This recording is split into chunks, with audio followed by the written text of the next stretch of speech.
Yeah. Hello, good evening, everyone. Welcome to another episode of the Nathaniel Kole Experience.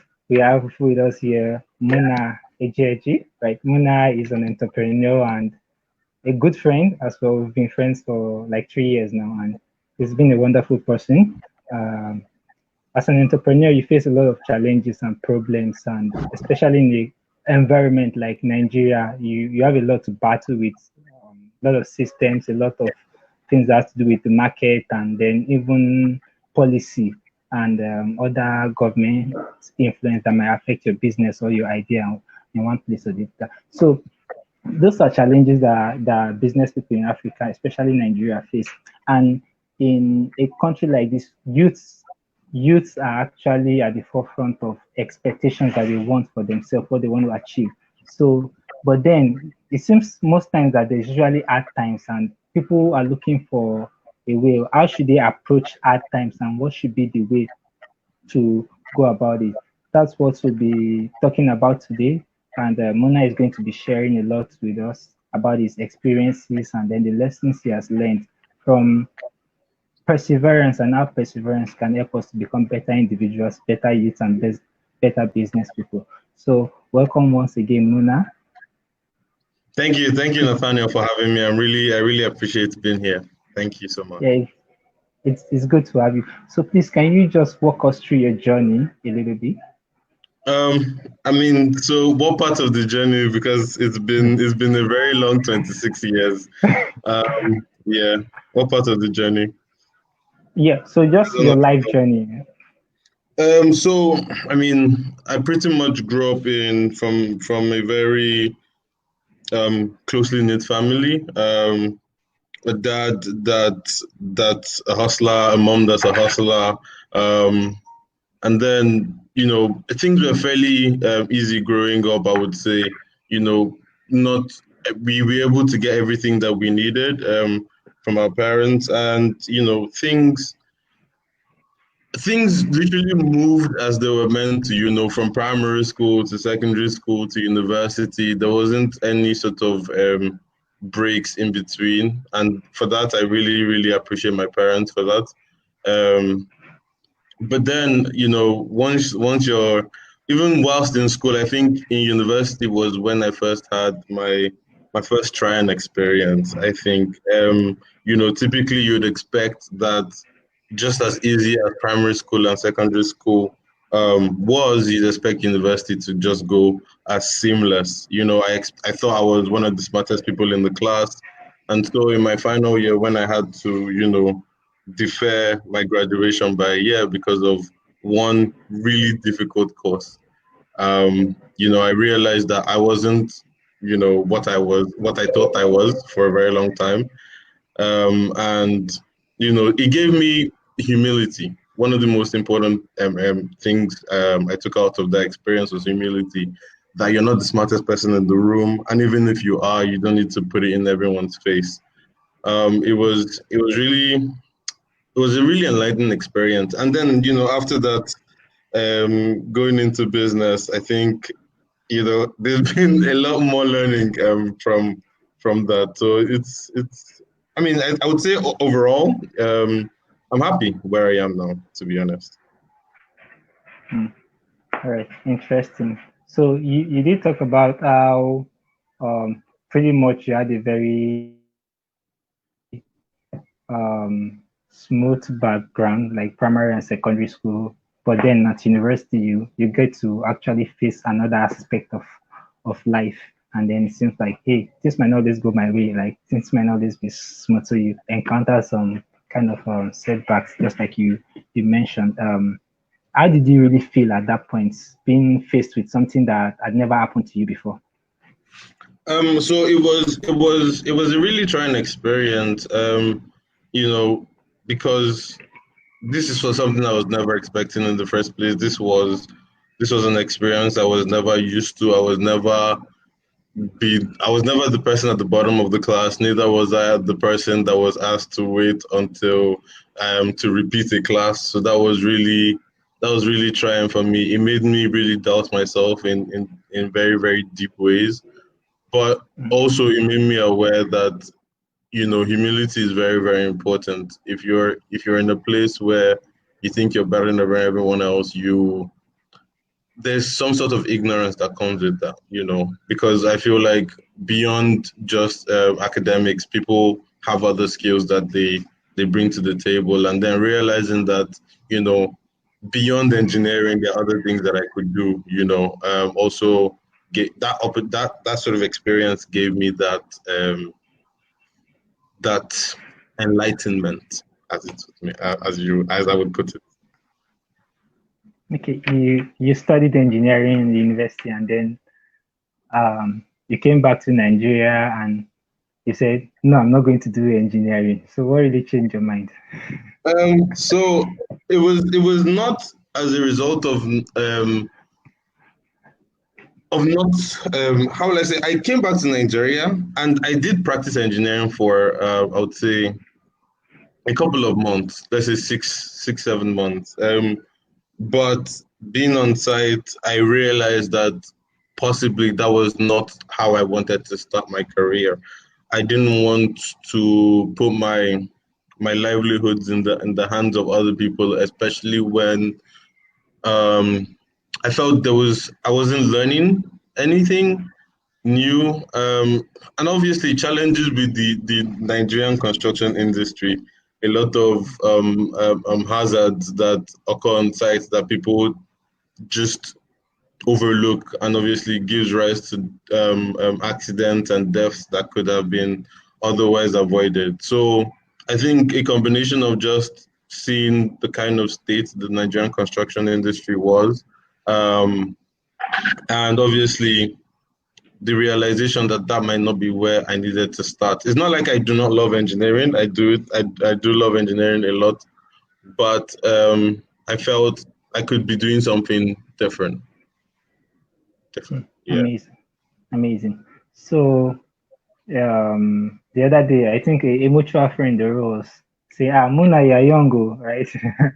And all that, and it seems it seems like, hey, you've actually gone ahead and faced a lot of things that most people are not ready to confront, especially as youths in a country like this, right? So, I mean, there are setbacks that you've probably experienced and all that, but yet you keep on pushing on. So, what would you say is your inspiration to keep on pressing, especially as a young person? You could just say, I don't want to give myself much stress. Why do you keep on pressing on?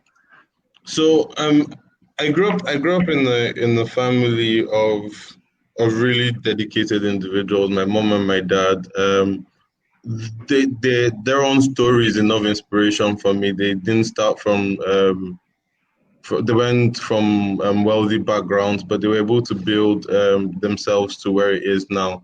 So for me, that their lives is as much of an inspiration for me, because I feel like if I just achieve half of what they've been able to achieve with what I've been given, I'll really go far in life. So they're my inspiration, my parents, and obviously in seeing my mates from secondary school, all really building really, really great companies in Nigeria and even overseas, is also a very, very good inspiration for me. I went to school with Muna Ejieji of Flutterwave and of Andela. So realizing that if someone like him could do it, he doesn't have two heads. So I could do it as well. Yeah, it's really amazing. I mean, sometimes when you look around you, for most youths, right? The question is, there's this popular phrase, especially on social media, "God when," right? And it's like when you look around you, there are some people that are doing really amazing things. Life is just working out well for them, and most times we are tempted to actually begin to compare ourselves like, hey, how come this person is doing all this and then I'm not able to at least I'm not at that point yet. Understand? So how do you approach those kind of um, situations? to be very honest, I really resonate with that statement, but from another standpoint. a lot of times we only see when people celebrate. We only see the results that people get. But most of the time, the reasons why you would look at yourself and look at someone else that maybe might appear more successful than you are or might have achieved a lot more than you have, it's most likely because they've put more work than you have. Mm. Um, Not all the time, obviously, because all fingers are not equal. This life no balance, At all. but most likely they've put in a lot of effort. I think you should I liken it to like the iceberg principle. The only thing that you see is the 10% of success, but the 90% that's underneath the water is full of the pains, the struggles, the tears, the the disappointment, and obviously depression that comes along with trying to be successful, especially as a Nigerian youth. Well, um, you said something about their experiences that people do have, especially that people don't get to see, like those successful stories out there. But then there are also times of struggle, there's times of pain. You said disappointment below the iceberg, right? And you probably have experienced a lot of those. I know you've experienced a lot of those. So how have you been able to relate with such circumstances? Did you at any point think, hey, I'll just give up about these things? And if you didn't, what inspired you not to give up? So I'm starting out. To be fair, I started really looking towards entrepreneurship. I think towards my second or third year in university. Obviously I think it was the day when I saw that Andela had just raised $25 million from the Facebook Foundation. And that sort of made me actually go to do research. What is a typical civil engineer being paid in Nigeria? And then I realized that it would take a typical civil engineer probably more than 20 years to ever make $25 million, right? So it was obvious that maybe being just an engineer, being employed for a company would probably not be the way to go. Also, vis-a-vis the kind of investments my parents already made in my life. So I looked at it and I was like, this tech thing is really young, is really growing in Nigeria, and I felt this would probably be the best time to jump on it, to be fair. So looking at it from that perspective, I think I took a leap of faith back in the day, and then just starting out, the first thing you want is to have an idea. So, got a book, started scribbling down different ideas that I might have, and then I started asking people questions. What do you think about this? What do you think about that? And I lived in a flat with two friends who I usually used as sounding boards for the ideas that I have. Very many ridiculous ones, to be honest. But I think one of the helped me, go into business was I just give it a go because you can never have enough money. You can never be in the things would never be perfect enough for you to start a business. So I just started it with as little barrier to entry as possible. So for me, that was how I was able to go beyond just thinking about or looking at how other people are succeeding and just telling myself God when without actually trying to change my situation. Oh. So tell us more. Those times while you were building, right? While you were trying to do things, right? You wanted to be not the ordinary type of people, right? And then you wanted to do something significant for yourself and also to make your parents proud, just like you've mentioned. But those times whereby you experienced pain or disappointment in the process of building, how did you react to those? At what point did you say, hey, I'm not going to give up, or I'll continue with this? Or did you ever cross your mind that, hey, man, I don't tire for this stuff, or something like that? So Did you really cross your I mind? think I think I think it's there's not just one time when when you feel inspired to continue, and there's not one time where you feel like giving up. I think for very many founders, it's a roller coaster, right? Today you're excited, tomorrow something goes wrong, and then you feel like you want to drop everything and just quit. But some things would always keep you going. For me, in the beginning, it was the fact that we had customers, right? In a place where, in an industry where there's a lot of competition, I was so surprised to know that there were customers that were relying on me, customers that really believed in me because either they were friends of mine or the people that have actually used our service and really resonated with what we're trying to build. Another time that really made me feel like I had a lot of support was when we did the whole crowdfunding thing in 2018 or 2019. So, being able 18. to see that we could rely on our customers, we could rely on family, we could rely on a lot of people that otherwise we wouldn't even expect that they are really riding for us, they're really in our corner. So for me, when I realized I had a huge support system, it really made me feel, that this is Hobon is bigger than me. The company is bigger than me. It's the customers and it's the staff, right? So at some point, I realized I wasn't just building Hobon for me. Sorry, one moment. Uh, I realized I wasn't building the company just for me, but I was Yeah. also building it for the young people that were working with me. So it was really those are the kind of things that keep me going as a founder now. Mm. Sorry about that. Oh, okay, let's dive a little bit.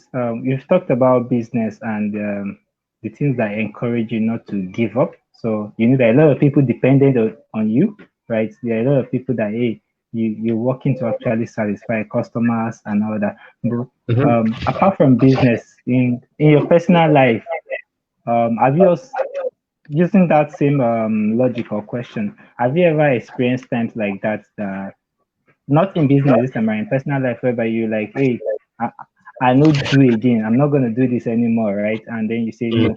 Um, life is bigger than this, or also. So basically, in your personal life, if you could share stories as well, how did those kind of processes turn out to be for you? Um, so in my personal life, I think one of my most trying experiences is actually when I had to defer my graduation. I think for me that was my most trying experience. But what came out of that was the realization that I was in charge, right? Nothing would happen to me that I didn't have a say in, right? I would have to double my efforts to prove to every single person that I'm not someone to, I don't give up because at the end of the day, I think um, success is not the absence of failure, but the fact that you're able to fail and get up again. I think one of those things that quote really resonates with me and it really kept me going. You know, knowing that yes, you're not going to be perfect, you're going to fail probably more times than you can ever imagine, but the only difference between the person that is living that has a Benz and the person that is driving taxi is the person that drives the Benz refuse to give up, right? For me, that's the most important thing. Just being able to see that every single day, even if yesterday was messed up, the next day is an opportunity for you to, change things up and be different. Amazing. You know, you when you were making the quote and you said success is not the absence of failure, right? But the ability to get up after failure. For most people, they've heard such quotes before, and they like, all the motivational speakers have come again. Uh, so what we do, because for some people it's not practical. Most people that say that are those who probably they've overcome obstacles or are living the best parts of their life. But for those who are in, will I say that mud or in that particular trying situation, um, what do you think should be the approach? Because I mean, you could just tell them a quote and they'll be like, "This is motivational stuff. I need something real, something practical." So, what would you say to such kind of a personal situation? It's tough because I would tell the person that life is a journey, right? All Um, right. Shit can go bad, like really, really bad. But at the end of the day, are you going to just take the fact that shit went wrong and not change anything about it, or are you going to find some other way to make it better? I think for me, that's it. Life has its ups and downs. Everyone knows this. Not every day is going to be perfect. Even Dangote, they still find money. So if that sort of person is still pushing himself, still working hard to make, I mean, the ends have already met, but like to create more ends for the thing to meet. Um, if he's still hustling, who else? As in, who else has the right to complain? Do you get, like, Yeah. because to be honest, I don't think many of these motivational speakers, yes, they can be, some of them can be quite full of shit, but they actually speak some truth Right. sometimes, right? It's not for you to just swallow everything they say every single day and not work, but if you they give you that inspiration to want to go forward. For me, I feel like there are a couple of motivational speakers that I listen to in the morning, because everyone knows that this life no balance. So if you find a way to get yourself inspired in the morning to get your work done,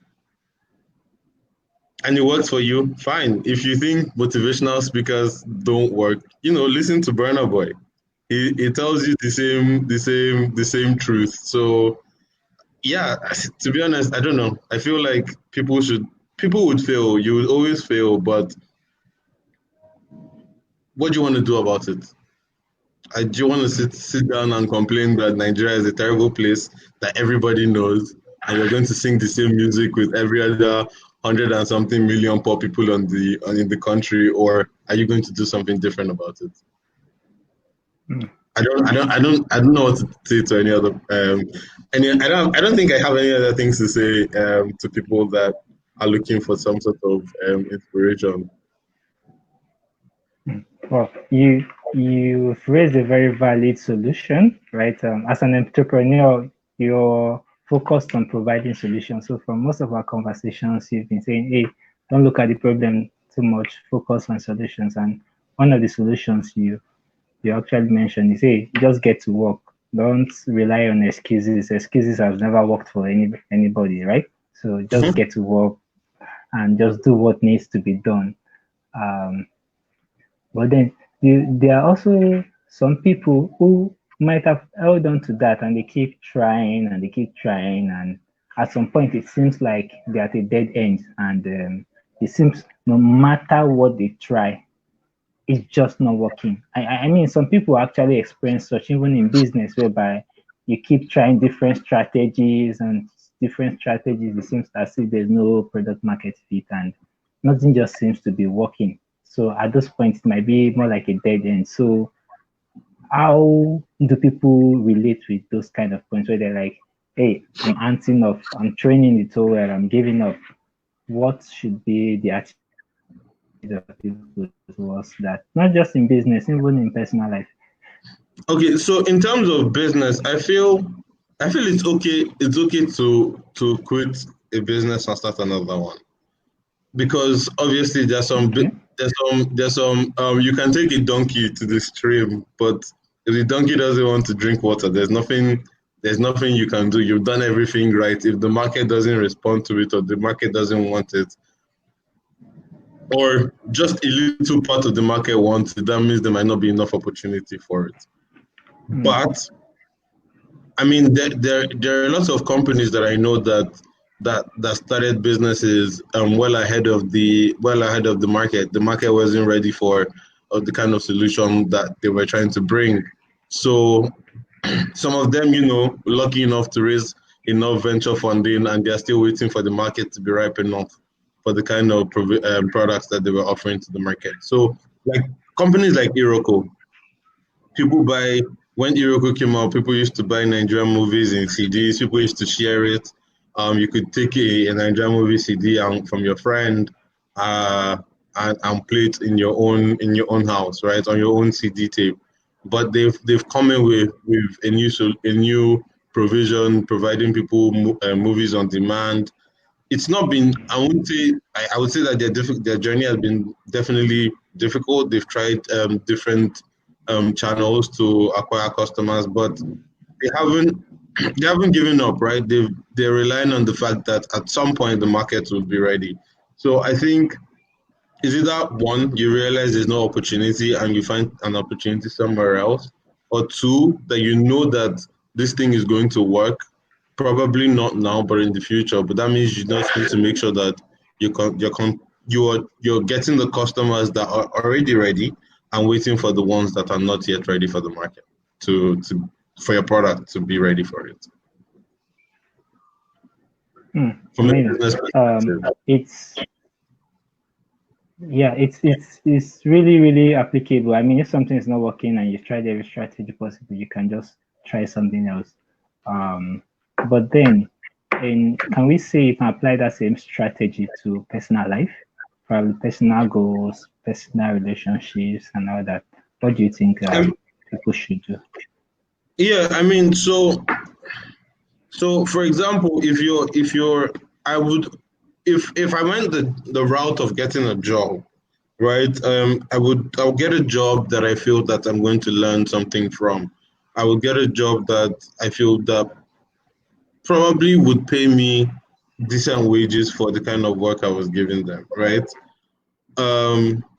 But it's also I think a lot of it relies on it relies on someone's intuition, right?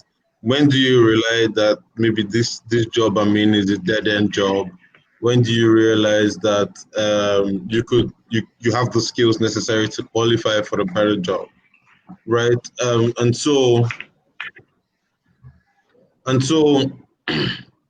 it's I don't know. I think a lot of time people need to listen to themselves, talk to themselves a little bit more, and really find out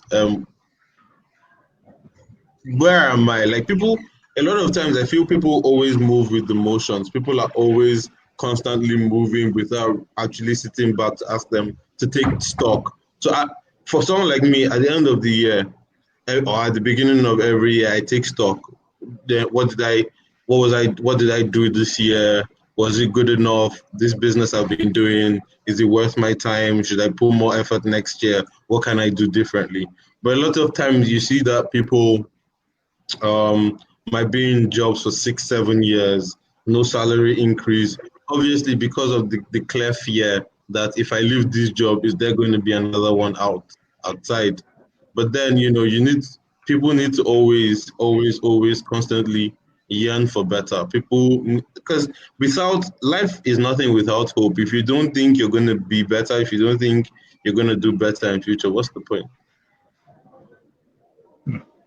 Amazing. In a place like our country, as a comedian will say, our motherland,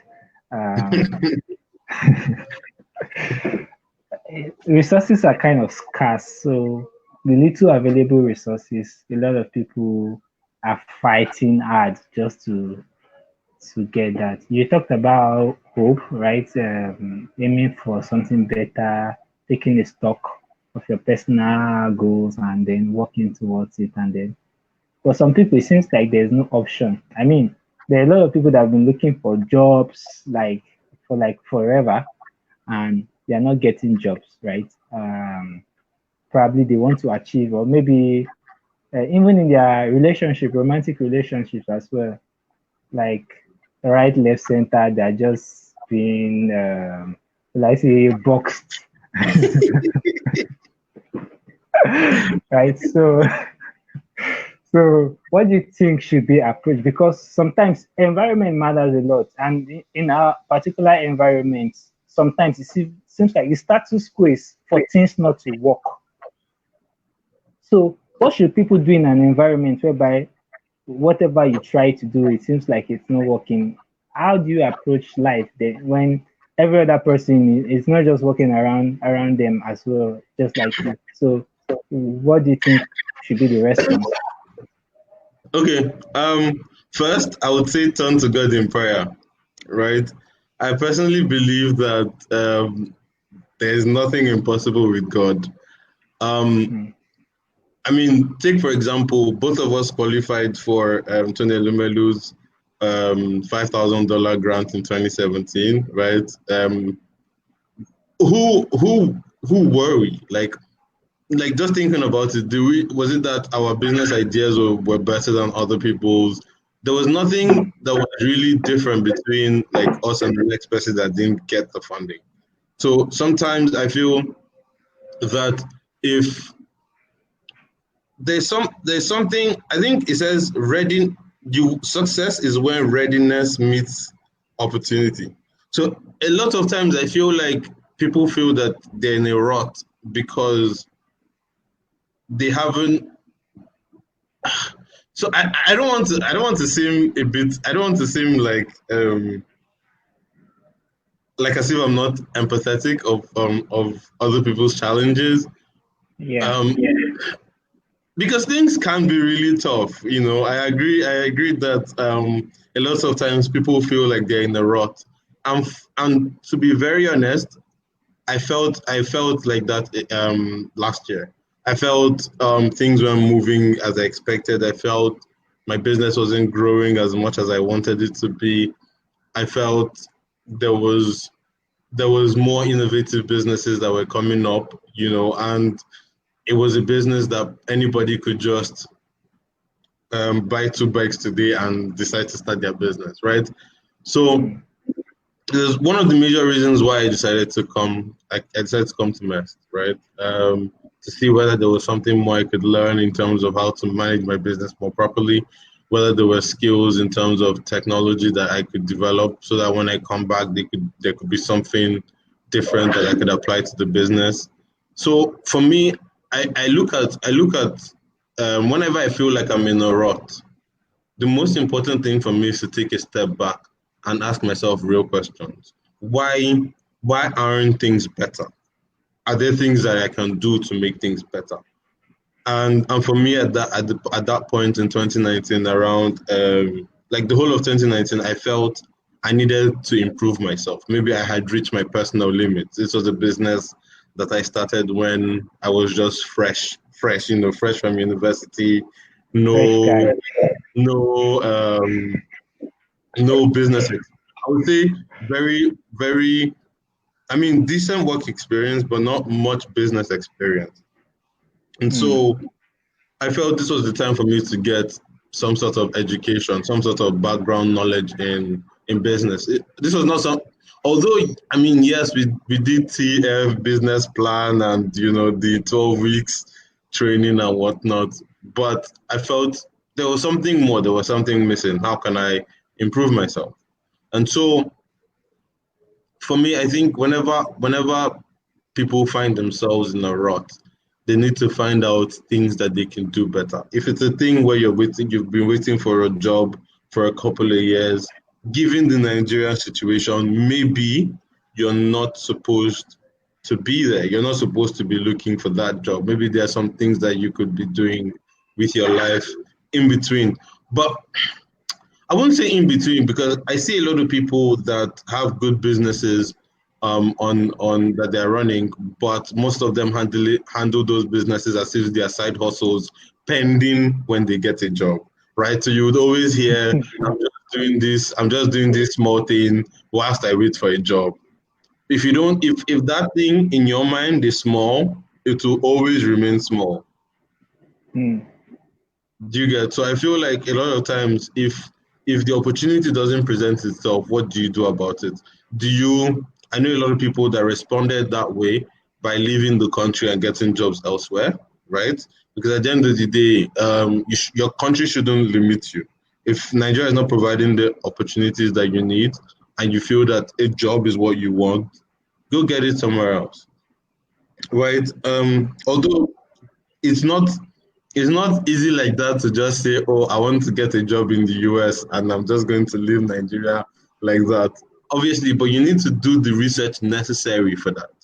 I know there was a time I was in a meeting in Sublime Hub by Enite a couple of months ago, and the girl was talking about how she told herself that she never wanted to study in a Nigerian university, right? And she spent her time working in a business center and using that business center to apply for scholarships and for universities abroad. And she was able to get one to go to China, I think. So I feel like a lot of times people are ready to give up. Yes, notwithstanding, the Nigerian situation is very tough, and it's likely that it will make everybody to be demoralized. But I feel if they put themselves to it, if they're able to look not just at the problem, but at possible solutions for those problems, they will be able to make something different of their lives and of their situations. So, in essence, I think what you're trying to say is that there's no situation that is so difficult that we can't get out of. It's just about our decision to decide to say, hey, this is what I want for myself. The issue you talked about people doing businesses and all that because of there's no job. I actually have a theory about that, and I've been thinking about that for a while. You see a lot of people send me a lot of things on Instagram because they are looking for a job, or probably just to save enough money to buy a job, right? Yeah, Reality, so reality. so I mean, you think about it, the country might push people towards a particular situation, and it's not just in Nigeria. A lot of people in different parts of the world as well. I mean, problems are not unique to Nigeria, right? Exactly. Struggling or pains are not unique to Nigeria. It's everywhere, and I think the most important thing is how we interpret those things, and then the solutions that we actually prefer or what we do in order to get out of that particular pit or dead end. You made mention of the story of the person you just mentioned that you said she was working in a cyber cafe and trying to get herself to study abroad, and she was able to achieve that, right? It seems like Mhm.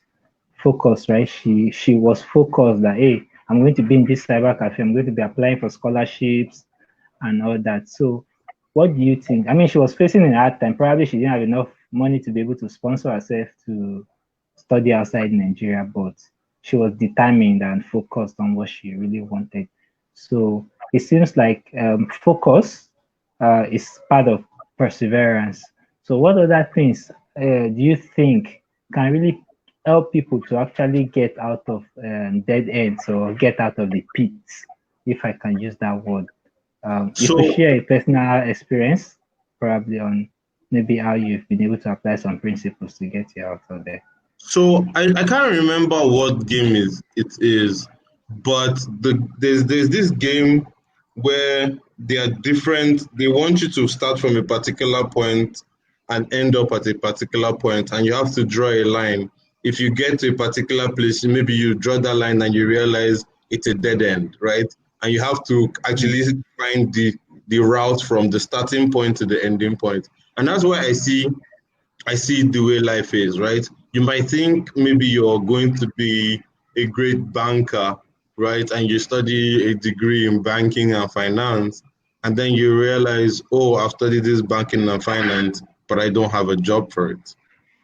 mm, Do you do you stay at that dead end, or do you look for another way out?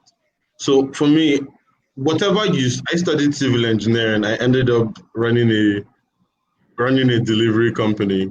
Um, mm, my dad studied pharmacy and is running a construction company, right? I know a friend that studied biology education and she's running a human capacity development company. So for me, especially in Nigeria, it's so real that people study one thing and end up doing something entirely different.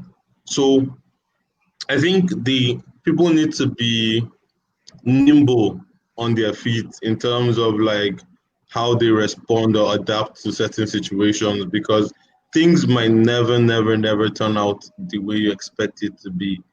But there are different routes to success. Is either you get a you do like a career path where you continue growing in your job and in your experiences, or you build a business, you go to get a job, you come out, you start your own business. I think people are bound to live very different lives from how they initially thought through it.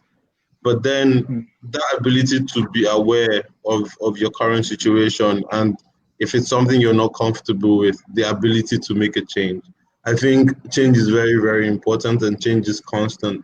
So even if things might not turn out the way you expect it to be, what are you doing differently? Are you just going to say, oh, this Nigeria is just a hard place, so wetin we go do? We dey suffer Buhari COVID come. How we go take do? We don cancel this 2020. Make person no talk about 2020. Say it's 2021 we are into now. So, but at the end of the day, if you don't do anything differently from 2020 to 2021, it's going to be the same way. You know, people are already saying, the report is saying that there are going to be more poor people in Nigeria as a result of COVID. So that reality is that if you don't do anything differently, if your job was something where you had to go to every day, or you were working for a company for the past 6 years, the reality is that COVID might make you lose that job. So if you're not aware of how will I say, of these sort of possibilities, if you're not ready to improve yourself and improve your skills to be more employable or to even start your own business, it'll be very difficult. It will mm, be very difficult. I mean, for look at civil engineering, for example. When I studied civil engineering, we had to we had to do a lot of calculations, right? Handwritten to calculate the tension in the columns, in the floors, and things like that. In drawing buildings with hand, and then graduating from university, I realized that many of these calculations we were doing back then were done with computer systems. They didn't need an engineer to calculate anything on paper anymore, because there were applications that actually would tell you exactly what you need for your structure, right? By just putting in the building plan. So the reality is, I realized that this is a possibility that even jobs of civil engineers could be taken away. how mm, how better could I improve myself so that even if they say civil engineers are no longer employable because computer systems can do exactly what they do, how do you do things differently? This whole technology thing is taking the whole world by storm. And how am I ready to do things differently than I used to do? So most times people are not aware of things that are changing, and therefore they're not even ready to adapt to the change. So you might have a job today, you lose the job, but you don't even know the reason why you lost the job. You might think it's someone in your village that is tracking you, whereas it might just be the technology shift that caused you to lose that job. So I don't know. I really don't know. mm. I mean, I was reading an article earlier on today, and it was written by an AI, right? And there's a computer program. And Mm, after reading it, I didn't know until the end that, and then I saw the footnotes, and that was when I knew that, hey, it was written so professionally as if it was a Washington Post author, a New York Times author that was writing that. So now imagine what that will mean for a lot of people who are writing as a skill. So it seems like things are always going to get difficult, or things are going to get, uh, will I say, a little bit tough.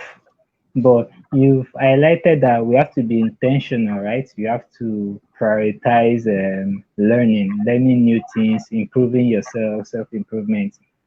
Um, would you say it works in all cases that all I just need to do is self improve and then that's all? I mean, in Nigeria, we have a lot of smart people, really smart people, right? But then it seems like opportunities are not coming their way? Is there more to self-improvement? Because just like I mentioned, there are some people who are really smart, but then things are just not working for them. So what do you think should be the attitude in that I mean, particular situation? so as in terms of Nigeria not having enough opportunity, I feel Mm, like as a people and as a country, we're not very um we don't hold our government accountable to us, right? These are people that we gave the opportunity to lead and to provide opportunities for us, but they haven't been doing that. But at the end of the day, we're from a country where we vote, old people into power, and so if we make decisions on who we vote based on some sort of maybe ethnic ethnic bias or some sort of favoritism sort of selection basis in our heads or whatever, how how do you want the country to really improve and get more opportunities, right? I feel there needs to be a lot of change individually amongst Nigerians before we can see any sort of change, um, that can actually cascade around the whole country. Obviously, the mantra of our current government is change begins with you, right? Or change begins with me, right? yeah. I mean, I really resonate with that, because obviously, yes, change begins with you, but these are people that actually told us that they were going to bring change, and then they're telling us, oh, we're the ones that are supposed to bring the change, right? So it's really interesting that we're in a position we as a country we continue to see where our lack of objectivity really continues to prevent us from achieving what we need to achieve. But beyond the challenges that our government presents for us, I think that is supposed to even give us more impetus to thrive even harder, right? We're in a place where a lot of businesses thrive because they're importing products into the country. We now see that because of that, Nigeria is very reliant on international products. But then, if we have people that now decide that they're going to turn things around, right, produce in Nigeria and export across the country, would see that the country would actually improve, Mm, right? But mm, we can't we have to be proactive, to be able to change things for ourselves individually and even for the country altogether. mm, mm. Amazing.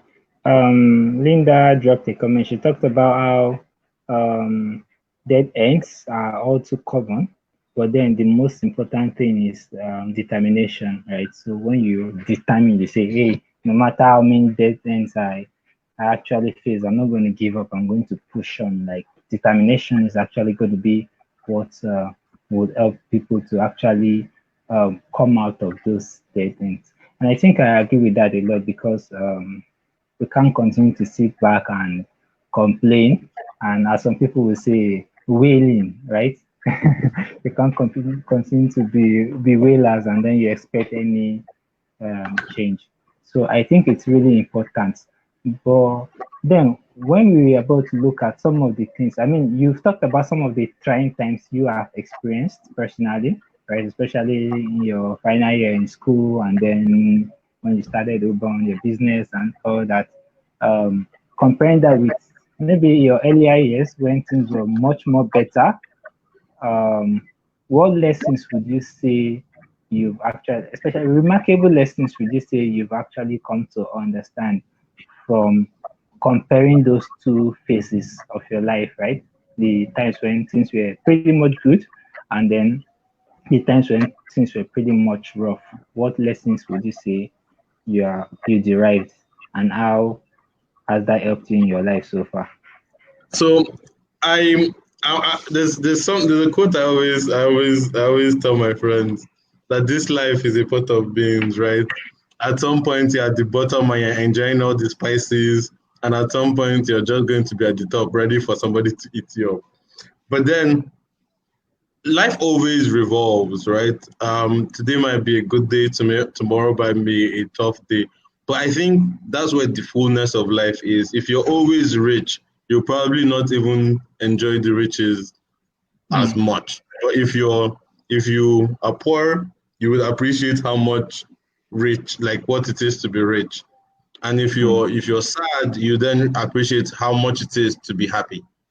Right? I think that's how life is supposed to be. It's supposed to constantly make you. That's what the fullness of life is. When you're sad, you're looking forward to the day when you're going to be happy. If you're poor, you're looking forward to the day when you're going to be rich, right? And if you're sick, you're looking forward to the day when you're going to be better. So I think that's where the fullness of life is. You can't be enjoying every day. If not, you use enjoyment and kill yourself. But Yeah. I mean, yeah, I just think life is not that serious, right? I always tell people don't tie life to your chest. If not, it will tie to you. You have to take life easy. I think for many young people, we also need to realize that we are young, right? And so we have a lot of opportunity in terms of trying out different things. For a lot of times, I don't see for very many young people I've talked to, I've not seen that drive to try different many things, right? Very few people. Like I know one of my riders told me about how the fact that he knows how to cut hair, he knows how to do dry cleaning, he knows how to do very many things. But many of that sort of young person, for example, now I think when one of my riders left Tubborn, he left Tubborn with enough money to start his own dry cleaning company. But then, if he had never actually tried out doing dry cleaning for himself, how would he know that he was going to be able to start a business in it? Right? I feel a lot of times, you would see from very many young Nigerians that NYSC is probably their first work experience. Yeah. Right? Which True. I personally do not agree with. Right? Because I think there are very many strikes in the Nigerian education system that you could work for a restaurant, you could work for a cyber cafe, you could work doing what do they call those things, as an usher for events. I feel like there are a lot of very very minute menial jobs that people could do to build experience, so that at the end of the day you're not I mean, there's people, you can learn tailoring, you can learn some sort of handwork, you can learn one of my friends learned how to make shoes and now makes his own shoes after graduating from university, right? So Yeah. somehow I feel building different sort of experiences as young people is the most important thing, as opposed to looking for a job that is going to pay you an amount of money that you don't even qualify for. So a lot of young people in Nigeria, from Miracle money. my own perspective, graduate from university with a certificate and expecting that, yes, this certificate makes me entitled to have a job. My country is supposed to find a way to provide a job for me. But then if you look at it, I mean, I've had a couple of I have the opportunity of working with a number of young people that lack the work ethic and even lack the skills necessary to even be in a job. But then these are the people that will tell you, oh, I've been waiting for a job for years. What do you want to happen? If you don't know how to use a computer, you don't know how to write a reasonable, like a technical document. Some really core, really really core skills that will make you employable, and some people don't have that, right? But then these are the same people that would constantly sit down and berate the government for not providing them with the opportunities when they themselves don't have the skills necessary to qualify for a job. So, there's a difference between, unemployment and someone that is unemployable, right? The fact that you're unemployed doesn't make you unemployable, but the fact that you're unemployable would definitely make you unemployed, right? So, I mean, at this point in time, where we're in a digital age and jobs are shifting from manual jobs to digital jobs, people need to be able to be in line with that and change their skill sets in that sort of direction. This, like, take me for example. 3 years ago, I would never think I would ever learn how to code. I always felt that's someone else's job, right? But I'm in a place where I've realized that writing code now is was as important as being able to write ABC. If you don't like, you understand what I mean? That reality is going to only dawn on people a couple of years after. That if you don't know how to code, you probably not even be able to get a job in a bank. So that reality, that ability to notice when things are shifting is very, very, very important for people to stay employable, in the future. Oh, amazing. So I think from what you've said, one of the key ways to actually realize or persevere in hard time is to constantly improve yourself, right? There's no room for excuses, right? You keep on pushing, you keep on learning as much skills as you can learn, understand the times in which you are in, and then learn the relevant skills for that. Because definitely there are going to be hard times, even when you're doing well financially. Just like you said at the beginning of this program, you say even Dangote says still they find money, right? So I mean, he has his own hard times too. So whatever stage you are in life, you definitely have hard times. So the most important thing is your approach or attitude towards those hard times. What are you I doing about completely it? agree. Yeah. So if Yeah. we need to take responsibility as youth, as young people, especially when we faced with hard times, and look at it from a possible end. What solutions are out there?